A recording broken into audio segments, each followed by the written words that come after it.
Le Cameroun, de son côté, perd aujourd'hui 1-0 face à la Suisse. Franchement, en toute honnêteté, il y a de quoi stresser. Les Camers, sincèrement, je dis aujourd'hui, vous avez ndem. Vous avez ndem. On vous a rien demandé. Allez battre les Suisses. Vous êtes allés, je dis bien, ne pas vous gérer pour perdre face aux Suisses. Les Camerounais sont là, avec un coach qui passe son temps à nous faire des citations. Tonton, pardon. Tonton, pardon. Franchement...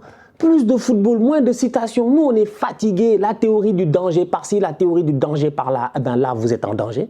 Salam, salam, outsider. Le débrief commence maintenant. Deux matchs au programme dans ce débrief. Le Brésil a gagné 2-0 face à la Serbie et un peu plus tôt aujourd'hui, le Cameroun a perdu 1-0 face à la Suisse. On va d'abord commencer par le Brésil-Serbie. Franchement, on va être sérieux. Top performance de la part des Brésiliens, surtout en deuxième mi-temps. En deuxième mi-temps, ils sont rentrés, je dis bien, sur le terrain. Ils ont déroulé. Ils ont été sensationnels. Ils ont contrôlé le game. Ça a été plutôt facile pour eux. Les Brésiliens, leur problème, il est simple. C'est que dès qu'ils arrivent dans cette compétition, tu sens qu'ils ont beaucoup de pression. S'il y a un truc qu'on ne peut pas, je dis bien, occulter à l'équipe du Brésil, c'est la pression. Malheureusement, c'est un grand pays de football. C'est un pays où tout le monde a gagné. Le Brésil, si tu regardes bien, toutes ces dernières Coupes du Monde, ils sortent premiers de leur groupe. C'est-à-dire qu'en phase de poule, le Brésil n'a pas de temps à perdre. Le Brésil, sincèrement, c'est comme le PSG. Si le PSG avait gagné autant de Ligue des Champions que le Brésil a gagné de Coupe du Monde. C'est-à-dire que la phase de poule, c'est une formalité. On sait très bien qu'ils vont sortir, d'autant plus que si je ne me trompe pas, toutes ces dernières Coupes du Monde, ils sortent premiers de leur groupe.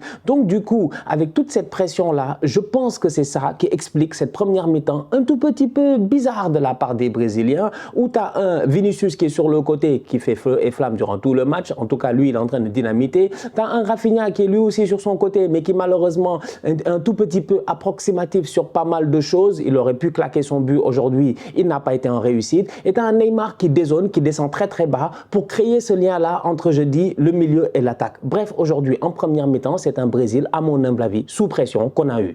C'est tout. Ils sont revenus en deuxième mi-temps, ils étaient lâchés. Et à la minute où ils sont lâchés, cette équipe-là est très dangereuse. Le double pivot Paqueta-Casemiro, c'est un équilibre qui est parfait. Casemiro, il est là, vous le connaissez, c'est un chien de garde. Il est dangereux dans l'anticipation, il est constamment là. Dans la récupération, il est constamment là. Si je ne me trompe pas, aujourd'hui, il a, je dis bien, récupéré près de 16 ballons.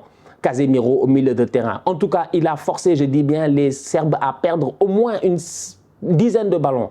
D'après ce que j'ai vu statistiquement. Le Paqueta, j'en parle même pas. Lui aussi, à la récupération, il était là, il était présent. Mais dans la conservation de balles, il est très, très utile et il est capable de relancer, de faire remonter le bloc. Donc, sincèrement, on va être sérieux. Pour moi, cette équipe de titre-là, elle est solide. Elle est solide, sincèrement pour moi elle est solide. Si Rafinha se gère et qu'il arrête de faire le rattaquant et qu'il commence à claquer des buts, ça devrait aller. Si Vinicius continue à être percutant, ce sera au top. Et si Richarlison est aussi précis qu'il l'a été aujourd'hui, je pense qu'il n'y a pas besoin de beaucoup parler. Richarlison dans la construction du jeu, il n'est pas trop impliqué. Mais quand tu vois le nombre de joueurs qu'ils ont les Brésiliens, où veux-tu que Richarlison il aille ? Moi, je comprends pourquoi Jesus est sur le banc, ça me fait mal. Ça me fait mal. Mais Jesus à Arsenal, j'ai toujours ce même discours-là. J'ai besoin que tu claques des buts. Donc, c'est bien d'être là, de combiner à gauche et à droite, mais j'ai besoin que tu claques des buts. Richarlison, il fait une mi-temps, il touche presque pas de ballon. C'est un rôle qui est très ingrat. Et je suis convaincu que c'est Tite qui lui a demandé cela. Parce que si ce n'était que Richarlison, peut-être qu'il serait plus dans la construction du jeu. Il aurait beaucoup plus dézonné. On lui a dit ne dézone pas, reste devant, attends le ballon. Le ballon est venu 2 fois, il a claqué un doublé. Et le deuxième but, à mon humble avis, Puskas. On est à la fin de la première journée, je dis bien, et Richarlison, à la fin de la première journée, il a mis les points sur les i, les barres sur les t. Puskas, le but est sensationnel. Le contrôle, la reprise de volée, pied opposé, fallait le faire. Ça pue le Brésil. Franchement, en toute honnêteté, à mon humble avis, c'est un match qui est prometteur. C'est un match qui donne de l'espoir au peuple brésilien pour la suite de la compétition. Parce qu'aujourd'hui, sincèrement, l'adversité n'était pas facile. La Serbie n'est pas simple. Franchement, la Serbie n'est pas simple. Ils ont fini premier dans un groupe où il y avait le Portugal. C'est des battants. Franchement, ils ont un Mitrovic. Si tu lui donnes des ballons, il est capable de créer le danger. Mais aujourd'hui, je ne les ai pas vus tranchants, ces Serbes-là. Je les ai vus guerriers dans l'impact physique, mais j'ai vu des Brésiliens en deuxième mi-temps relâché, totalement relâché. Tadic, il est sur le terrain, tu t'attends à plus de sa part. Tadic, on le connaît bien, c'est un excellent joueur. Il a eu l'occasion de nous bluffer avec l'Ajax en Ligue des Champions et tout. Même jusqu'à présent, sincèrement, Tadic, il est pertinent. Mais aujourd'hui, sur le terrain, peut-être que c'était lui qui devait avoir ce rôle-là de pourvoyeur de ballons vers ses attaquants. Malheureusement, il n'y en avait pas. Pas assez de ballons aériens aussi pour que Mitrovic puisse vraiment se battre contre les Marquinhos et les Thiago Silva. Bref, les Serbes Peut-être qu'eux aussi, ils ont été tétanisés par l'événement, mais à la fin de la journée, c'est les Brésiliens qui gagnent et cette victoire-là, 2-0, elle n'est absolument pas volée. Le Brésil devrait finir premier de ce groupe-là, normalement, si la tendance se maintient. Donc, du coup, je me pose immédiatement la question à savoir si le Brésil joue face à un adversaire qui a des ailiers eux aussi qui sont percutants, parce qu'à un moment donné, on est d'accord que là, pour le moment, tu vas jouer le Cameroun et la Suisse, techniquement, tu devrais t'en sortir. C'est-à-dire que même les Martinelli devraient être capables de faire le boulot. Mais si tu as un adversaire qui, eux aussi, ils ont des Martinelli, ils ont des Vinicius, ils ont des Rafinha, ils ont des Anthony, comment s'en sortirait cette équipe du Brésil-là? C'est la question que je me suis posée en regardant leur match aujourd'hui, parce que sincèrement, à mon humble avis, l'apport offensif, je dis bien, de Danilo et de Alexandro, à mon humble avis, il était insuffisant. Maintenant, quand devant Vini, il est capable de le faire, on le sait et tout. Mais Vini, un jour, durant la Coupe du Monde, peut-être qu'il tombera face à un défenseur qui va le fatiguer, peut-être qu'il aura besoin de dédoublement, peut-être qu'il aura besoin de soutien. Tu me diras peut-être, et j'ai envie de le dire carrément, que ces deux-là, c'est même mieux qu'ils ne montent pas. Parce que s'ils montent, il se pourrait qu'ils ne reviennent jamais. Il y a des gardiens volants, il y a aussi des latéraux volants. Et parmi ceux-là, il y a Danilo et Alexandro. De temps en temps, ils partent à l'abordage, tu ne les revois plus. Donc du coup, aujourd'hui, en plus, Sandro, il claque une frappe sur le poteau. Donc tu te demandes en fait, je ne sais pas, il n'y a pas d'autres latéraux dans ce pays. Je veux savoir, sincèrement, à la Juve, ils sont intouchables, au Brésil, ils sont intouchables. Voilà deux gars, je ne comprends pas, mais ils sont là. Ils n'ont pas fait un mauvais match, mais je me demande juste à savoir s'ils avaient en face d'eux des ailiers aussi chauds que les Brésiliens. Ils ont. Est-ce qu'ils auraient tenu? À suivre au courant de la compétition. Neymar est sorti sur blessure, j'espère que ce n'est pas grave. Franchement, j'espère que ce n'est pas grave. J'espère que ce n'est pas grave. Cet enfant-là n'a pas de chance. Je ne sais pas, il n'a pas de chance. Ça, des fois dans la vie, c'est important d'avoir de la chance. Être quelqu'un de chanceux, juste un peu chanceux. C'est pas possible, franchement. Je veux dire, Neymar, quand même, premier match, la cheville, quand tu vois le ralenti, tu sens que ça... Et on connaît la fragilité de Neymar. Neymar, à cause de lui, on a découvert des parties du corps qu'on ne connaissait même pas. On nous a parlé ici du 5e métatarse, au niveau de l'orteil, de je ne sais pas quoi, du pied, de machin. Il y a des parties du corps, je te dis que la science même, l'anatomie n'avait pas encore fini d'étudier. On nous a dit que Neymar a eu des blessures là-bas. Aujourd'hui, il sort. Ça a l'air compliqué. En tout cas, au moment où je fais le débrief, je ne sais pas c'est quoi la suite, mais j'espère que c'est rien de grave. Parce que la manière à laquelle tu vois sa réaction même, tu sens que lui-même, il sent que c'est difficile. En tout cas, on va croiser les doigts pour lui. Le Cameroun, de son côté, perd aujourd'hui 1-0 face à la Suisse. Franchement, en toute honnêteté, il y a de quoi stresser. Les Camers, sincèrement, je dis aujourd'hui, vous avez Ndem. Vous avez Ndem. On ne vous a rien demandé. Allez battre les Suisses. Vous êtes allés, je dis bien, ne pas vous gérer pour perdre face aux Suisses. Et le problème, il est simple, c'est que le calendrier du Cameroun est très compliqué. Prochain match jeudi, si je ne me trompe pas, c'est face à la Serbie. Après, c'est le Brésil. Et on sait très bien que le Brésil, dans ce groupe-là, normalement, ils vont essayer d'aller chercher 9 points ou ils vont essayer d'aller chercher 7 points. Donc, je dis aujourd'hui, les Camers sont dos au mur. Ils doivent gagner leur prochain match, quoi qu'il arrive. Sinon, ils sont éliminés. Ils sont éliminés. Et je ne suis même pas convaincu que ce soit le genre de groupe où avec, je dis, 4 points, tu puisses te qualifier. Tout dépend du résultat entre la Suisse et la Serbie. C'est assez compliqué ce groupe-là et les Camerounais aujourd'hui, ils auraient dû gagner. Ils auraient dû gagner, ils doivent avoir tous les regrets du monde. C'est pas possible. Mais claquez des buts, s'il vous plaît. Nous, on est fatigués, on est fatigués, on est fatigués, on est fatigués. On est fatigués d'avoir des équipes. Tu es obligé d'avoir une vingtaine de tirs pour que les gars déjà ils t'en mettent un cadré. Alors qu'en face, tu as des équipes depuis le début de la compétition, on n'arrête pas de le voir. Ils arrivent, bim, ils claquent un but. La Suisse, ils défendent, ils tiennent, ils n'ont rien proposé d'intéressant. Bim, ils sont efficaces, ils sont cliniques. Ils sont cliniques. Centre, il n'y a personne qui est là. Tu as un Nicolas Nkoulou. Mais Nicolas Nkoulou, qu'est-ce qui s'est passé avec Ngadeu? Moi, franchement, ce pays-là me dépasse. Non, le Cameroun me dépasse. Je ne comprends pas. Aujourd'hui, les Camerounais en première mi-temps face à la Suisse, ils sont très bons. Ils sont très intéressants. Ils doivent claquer un but. Sincèrement, en toute honnêteté, ça se voit. Je dis bien que leur milieu de terrain n'est pas créatif. Ça, nous tous, on l'a vu. Cependant, ils avaient un jeu direct très intéressant. Et dès qu'ils lançaient, comment il s'appelle, le boy de Brentford là j'ai oublié son nom, c'est pas possible.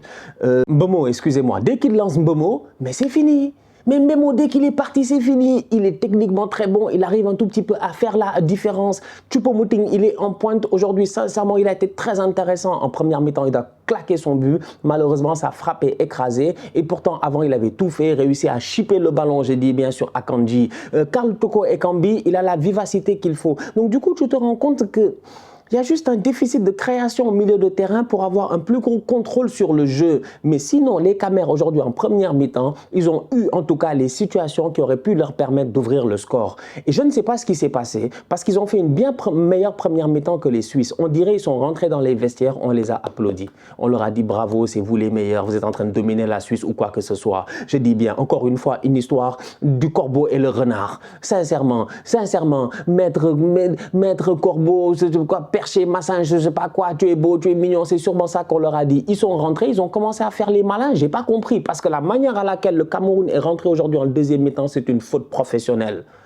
Avec tout ce qu'ils nous ont dit, tout ce que Eto'o nous a dit, je m'attendais à ce que les gars soient concentrés, je dis bien, jusqu'après le coup de sifflet final. Le Camerounais, normalement, après tout ce qu'ils ont dit, ils doivent être concentrés jusqu'à ce qu'ils tirent la couette le soir pour aller se coucher. Les gars, on revient de deuxième mi-temps, ils sont en train de rêver. L'autre Nkoulou, il est tout seul. Castelletto, il est obligé de monter à un moment donné, il pousse un tout petit peu. Et Mbolo se retrouve là. Tu prends un but de la part d'un Camer, d'un compatriote. C'est l'ironie du sort. Je dis, eux, c'est incroyable. Cette défaite-là, elle est très, très, très amère. J'ai envie de dire de toutes les équipes africaines qui ont perdu, pour moi, ça, c'est le pire. C'était le pire. Franchement, c'était le pire. Il ne fallait pas perdre ce match-là. Le Ghana a perdu face au Portugal. OK. Le Sénégal a perdu face aux Pays-Bas. OK. C'est vrai que les gars ne se sont pas gérés, ils auraient pu mieux faire. Mais le Cameroun n'avait absolument pas le droit de perdre face à cette Suisse-là. C'est même pas la même Suisse, c'est même pas le même niveau, la même intensité que la Suisse avait eu à montrer le dernier Euro quand ils ont battu la France. C'était pas ce football-là, franchement. Mais ils ont réussi à s'en sortir. Les Camerounais sont là, avec un coach qui passe son temps à nous faire des citations. Tonton, pardon. Tonton, pardon. Franchement, plus de football, moins de citations. Nous, on est fatigués. La théorie du danger par-ci, la théorie du danger par-là. Eh bien là, vous êtes en danger. Maintenant, vous êtes en danger et le monde entier sait que vous êtes en danger. Maintenant, si vous ne savez pas que vous êtes en danger, j'espère que maintenant vous le savez parce que nous, on le sait, vous êtes en danger. Machin, je sais pas quoi, quand tu as vu le lion, tu cours vite, mais celui que le lion a vu ne court pas vite. Mais on est fatigué, tonton Song. Franchement, on est fatigué. On est fatigué. On est fatigué. On est fatigué. Tu ne peux pas aujourd'hui avoir Eric Maxime Choupo-Moting, il est sur le terrain, c'est ton boy le plus pertinent, c'est le plus chaud, je dis bien, c'est le plus tranchant. Tu le sors, tu fais rentrer Abouchou. Ah, vous pensez que... Moi, j'étais au Cameroun, hein. J'étais au Cameroun, j'ai passé là-bas, j'ai dit bien tout un mois au Cameroun. Je connais très bien ce pays-là. J'ai des amis au Cameroun. Vous nous avez fatigués durant la CAN, ouais, Abouchou, ouais, Abouchou, il est trop fort et tout. Maintenant, vous regardez son niveau, vous savez qu'il n'a pas le niveau. Pas nous fatiguer. C'est un joueur de Coupe d'Afrique, franchement. Aboubakar. Mais de où tu sors Aboubakar? De où tu sors Choupo-Moting? Mais laisse Choupo-Moting sur le terrain. C'est ton meilleur joueur. C'est celui qui crée le plus. Celui qui est le plus dangereux. En plus de ça, si tu regardes bien, à chaque fois que Choupo a été dangereux, c'est parce qu'il est redescendu très très bas sur le terrain pour créer quelque chose. Donc, raison de plus pour faire rentrer Aboubakar, le laisser en pointe, laisser Choupo derrière, pour qu'au niveau de la création, peut-être à un moment donné, il y ait des ballons qui traînent dans la surface de réparation et que tu aies un finisseur là-bas. Tonton Rigobert Song, il est venu, il a fait des changements, personne n'a compris. Franchement, Georges Kevin Nkoudou, il est rentré, mais j'ai eu mal à la tête. Quand j'ai vu ça, j'ai eu mal à la tête. J'ai dit Georges Kevin Nkoudou.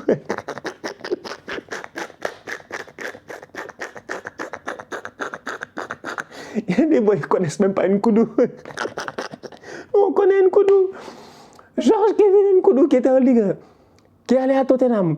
Georges Kevin Nkoudou. Toi, tu dois marquer, c'est Nkoudou que tu rentres. Mais il a fait une rentrée à la Abdé. C'est pas sérieux. Je comprends pas.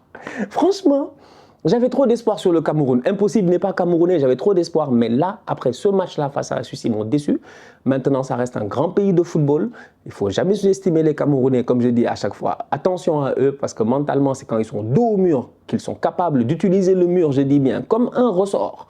Ils sont dos au mur, ils utilisent le mur comme un ressort, ils sortent sur toi. Et bien maintenant, ils sont non seulement en danger, d'après la théorie d'après la théorie du danger de Rigobert Song, ils sont dos au mur, ils doivent gagner.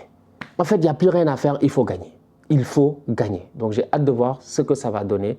Mais j'espère qu'il va oser. Rigo ne doit pas avoir peur. Pour les 2 prochains matchs-là, il doit venir oser. 4-2-3-1, tu mets double pivot, tu mets, comment il s'appelle,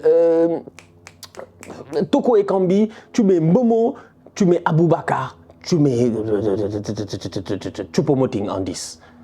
Ou Choupo-Moting en faux 9. Mais tu joues le but. Tu joues le but, sincèrement. Aujourd'hui, les Camerounais auraient dû marquer. Ils auraient dû mieux faire. Et c'est dommage, franchement. Une défaite très amère. La famille, on se capte très bientôt pour un nouveau débrief. D'ici là, on continue à liker, on continue à partager. On s'abonne, on s'abonne, on s'abonne. On est ensemble, on reste en santé. C'est le plus important. Tous outsiders.